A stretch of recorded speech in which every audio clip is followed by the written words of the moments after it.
എന്നിട്ട് ഒരു ഭാഗത്തേക്ക് തിരുത്തീണ് പ്രശ്നമൊന്നുമില്ല എന്നുമല്ല ആ നിലക്ക് ഇങ്ങനെ പോകാൻ നിൽക്കുക. ഇതൊക്കെ ആളുകൾക്ക് മനസ്സിലായി തുടങ്ങുന്നുണ്ട്. പിന്നെ ഇതിന് പുറമെ തെറ്റിദ്ധരിപ്പിക്കാൻ വേണ്ടി ഇവർ ഷബാബിൻ്റെയും അതുപോലെ ചില പുസ്തകങ്ങളുടെയൊക്കെ ചില കഷ്ടങ്ങൾ ഇവിടെ ഉദ്ധരിച്ചിട്ടുണ്ട്. ആ സാധനങ്ങളെല്ലാം കൂടി അടങ്ങിയ സാധനമാണിത്. ഷബാബും ജിന്നും ഷബാബും പിന്നെ നിഷേധികളും.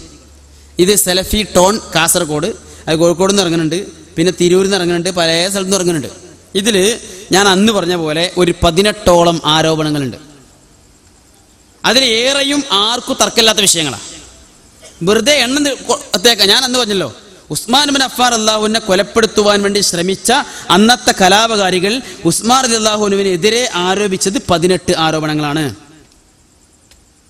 മുജാഹിദ് പ്രസ്ഥാനം തകർക്കുവാൻ വേണ്ടി രംഗത്ത് വന്നിരിക്കുന്ന ആളുകൾ മുജാഹിദ് പ്രസ്ഥാനത്തിലെ സമുന്നതരായ പണ്ഡിതന്മാർക്ക് നേരെ ആരോപിച്ചതും 18 ആരോപണങ്ങളാണ്. ഇപ്പോൾ മുജാഹിദ് പ്രസ്ഥാനത്തിലേക്ക് അന്ധവിശ്വാസങ്ങൾ കയറ്റിക്കൊണ്ടുവരാൻ വേണ്ടി ശ്രമിക്കുന്ന ആളുകൾ അവർ ആരോപിക്കുന്ന ആരോപണങ്ങളും 18 എണ്ണമാണ്. കലാപങ്ങളും 18ഉം തമ്മിൽ എന്തോ ഒരു ബന്ധമുണ്ട്. ആ എന്ത് ബന്ധാന്ന് ഇനി വേറെ ഏതെങ്കിലും ജിന്നിനോട് ചോദിച്ചു നോക്കണം. ഏതായിരുന്നാലും ഷബാബുമായൊക്കെ ബന്ധപ്പെട്ട് ഇവർ ആരോപിക്കുന്ന, ഇവിടെ പറഞ്ഞ, ഇനിയും പറയാനിരിക്കുന്ന, ഇവർ അവിടെ ഇവിടെ ഒട്ടിച്ചു വെക്കുന്ന നോട്ടീസുകളിലും പ്രസംഗങ്ങളിലും വന്നുകൊണ്ടിരിക്കുന്ന കുറച്ച് പരാമർശങ്ങൾ കൂടിയുണ്ട്.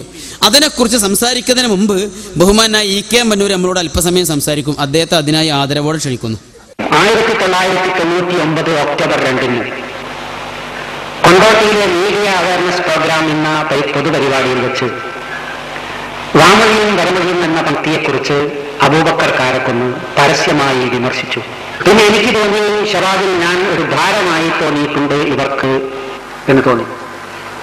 ഷബാബിന്റെ ദരിദ്രാവസ്ഥയിൽ പത്രാധിപ സ്ഥാനം ഏറ്റെടുക്കുകയും ഇതുവരെ തുടരുകയും ചെയ്ത ഞാൻ ഷബാബിന്റെ സമ്പന്നാവസ്ഥയിൽ അവർക്കൊരു ഭാരമാകുന്നുവോ എന്നെനിക്ക് തോന്നിപ്പോയി. അങ്ങനെ ഞാൻ രാജിവെച്ചു. രാജി ഐഎസ്എം സെക്രട്ടറിയേറ്റ് ചർച്ച ചെയ്യുകയും എന്നെക്കൊണ്ട് രാജി പിൻവലിപ്പിക്കണമെന്ന് ആവശ്യപ്പെടുകയും അബൂബക്കർ കാരക്കുന്ന് എനിക്ക് കത്തെഴുതുകയും ചെയ്തു. 2-3 മാസം കഴിഞ്ഞപ്പോൾ ഞാൻ രാജി പിൻവലിച്ചു. അങ്ങനെ ഞാൻ ഷബാബിൽ ചേർന്നു, വീണ്ടും ചേർന്നു, ചില ലേഖനങ്ങളൊക്കെ എഴുതി. അങ്ങനെ കുറെ കഴിഞ്ഞ് ഐഎസ്എമ്മിന്റെ കോഴിക്കോട് ജില്ലാ സമ്മേളനം കൊടുവള്ളിയിൽ നടക്കുകയാണ്. ഞാൻ എന്റെ വാമൊഴി വരമൊഴി എന്ന പുസ്തകം എന്ന ലേഖനം പുസ്തകമാക്കി. അതിൻ്റെ ഒരു പരസ്യം ഷബാബിൽ കൊടുത്തു. 500 രൂപ ഫീസടച്ചു. പക്ഷെ വന്നില്ല. 2 ലക്ഷം കഴിഞ്ഞു, എന്നിട്ടും വന്നില്ല. അപ്പോൾ ഞാൻ എന്റെ ഡിക്ലറേഷൻ പെട്ടെന്ന് കിട്ടാനുള്ള എല്ലാ ശ്രമങ്ങളും നടത്തുകയും ഒരു ദ്വൈവാരിക തുടങ്ങുകയും ചെയ്തു. ഈ കാര്യം മുസ്തഫ ഫാറൂഖിക്ക് ഞാനൊരു കത്തെഴുതി 10/8/1. 1982 ഷബാബ് ഏറ്റെടുത്തപ്പോൾ എനിക്ക് 125 രൂപ കേട്ടി ഒരു അലവൻസ് നിശ്ചയിച്ചിരുന്നു. അത് വാങ്ങി. അത് പടിയായി വളർന്നു വന്നു. ഇപ്പോൾ 1500 രൂപയെങ്കിലും എനിക്ക് വേണം എന്ന് ഞാൻ പറഞ്ഞിട്ടില്ല. 1400 വേണം പറഞ്ഞിട്ടില്ല. 1300 വേണമെന്ന് പറഞ്ഞിട്ടില്ല. 1200 വേണമെന്ന് പറഞ്ഞിട്ടില്ല. അപ്പോൾ നിങ്ങൾ ആലോചിച്ച് നോക്കൂ എത്ര എനിക്ക് തരുന്നുണ്ടാവുമെന്ന്. വളരെ തുച്ഛം. ഇതുവരെ ഞാൻ ചോദിച്ചിട്ടില്ല, എനിക്ക് ആഗ്രഹവുമില്ല.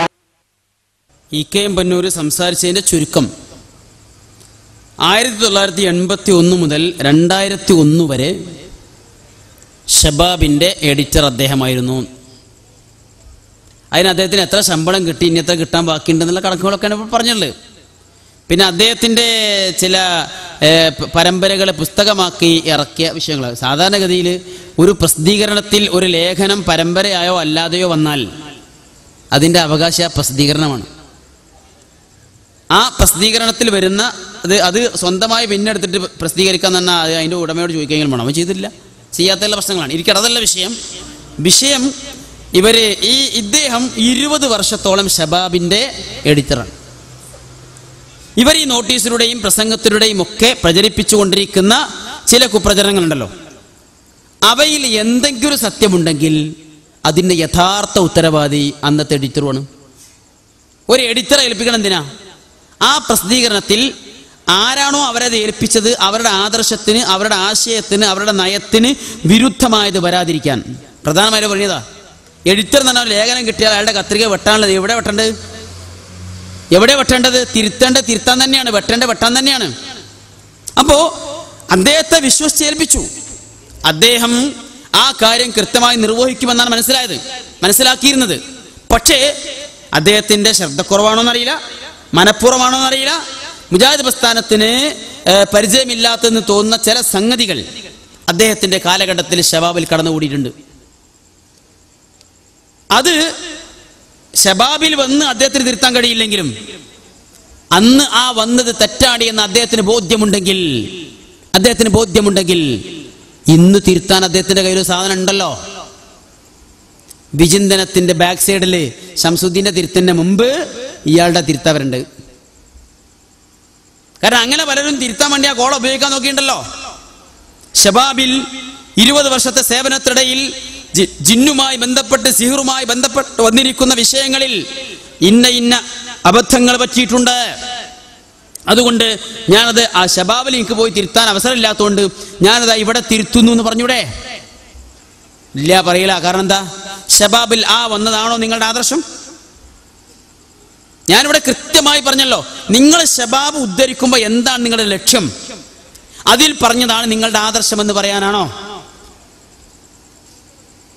അതല്ല അതിൽ പറഞ്ഞ തെറ്റാണെന്ന് പറയാനാണോ? രണ്ടാണെന്ന് അറിയണല്ലോ. എന്നാൽ അൽമനാറിൽ പറഞ്ഞിരിക്കുന്ന സംഗതികൾ ഞങ്ങൾ ഉദ്ധരിക്കുന്നത് അതാണ് ഞങ്ങളുടെ അല്ലെങ്കിൽ മുജാഹിദ് പ്രസ്ഥാനത്തിന്റെ ആദർശം എന്ന് പറയാൻ തന്നെയാണ്.